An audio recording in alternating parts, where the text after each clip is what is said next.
Hi everyone, hello from a warm and sunny afternoon in Amsterdam. I'm right now in Wantel Park and it's a glorious day out here. I think the temperature is about 22 degrees and I'm sitting behind an idyllic lake. Deliberately last night I chose to stay away from the city in a really quiet place where you can look up the sky and actually see stars. How many of us, at least I when I travel in many cities, don't get the time, or sometimes the weather doesn't allow for us to for that to happen. And I spent a good chunk of my evening and night reflecting and reflecting upon how the year has been. About 1 year since we started the network capital premium model. Many things have worked, many things could have been better, but it comes with a backdrop of my research on how reflection works and how 95% of us get it wrong, and I am very much a part of that 95%. When we reflect, we tend to focus on things that are beyond our control. Like, why is it happening to me? Why didn't I get promoted? Why didn't that particular job come to me? Why is that person behaving that way with me? And at this stage of our lives, or actually in many stages, why is something that we have very limited influence over? A much better approach is to try and ask what. That shift from why to what often makes us see the overarching context much better and helps us see what's happening like a sociologist visualizes a scenario. So last evening, I tried consciously to not focus on why X is happening or why Y is happening in my life, but rather what can I do about it, and what is it that is in my sphere of control that I can influence. And I created a small list of things that I could do better, or I can do better, or I could have done better in the year gone by.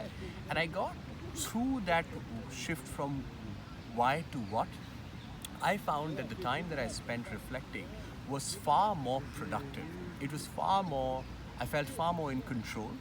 And as you know, that I've been trying to study and understand the scientific research behind it. So there are a couple of people who studied it: Tasha Ehrlich, Anthony Grant from the University of Sydney, and many other professors. In fact, it turns out that if you are a part of that 95% subset, which is most of us, the more time you reflect, the worse you get. In fact, in the short term, reflection, the way most of us do it, has some sort of effect to calm the system down. But once that short term period wears off, often the wrong way to reflect leads to more depression, lack of job satisfaction, lack of satisfaction with the personal relationship. And they strongly advocate this why to what focus. And I think that each of you should give it a try. And also, there's another larger construct that was harder to accept personally for me, is that I've always tried to teach myself that happiness is a choice, and happiness is something that I have to manufacture myself, create meaning through my work. And but when I really looked back and found out, or tried to figure out what gives me happiness, or what gave me the satisfaction I really want, I realized that happiness in most cases depends upon our community, other people.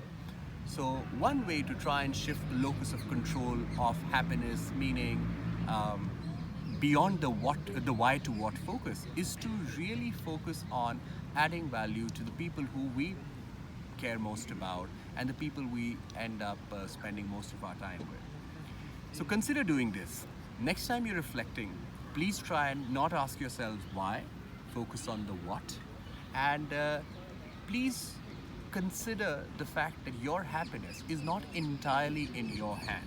You're not in this as a solitary person trying to figure out meaning. Do this as a community and make each other accountable to it. I'm signing off right now, but you'll see more of this work on reflection, more of this research surface on Network Capital Premium. As always, ideas are welcome. Have a lovely day. Thanks.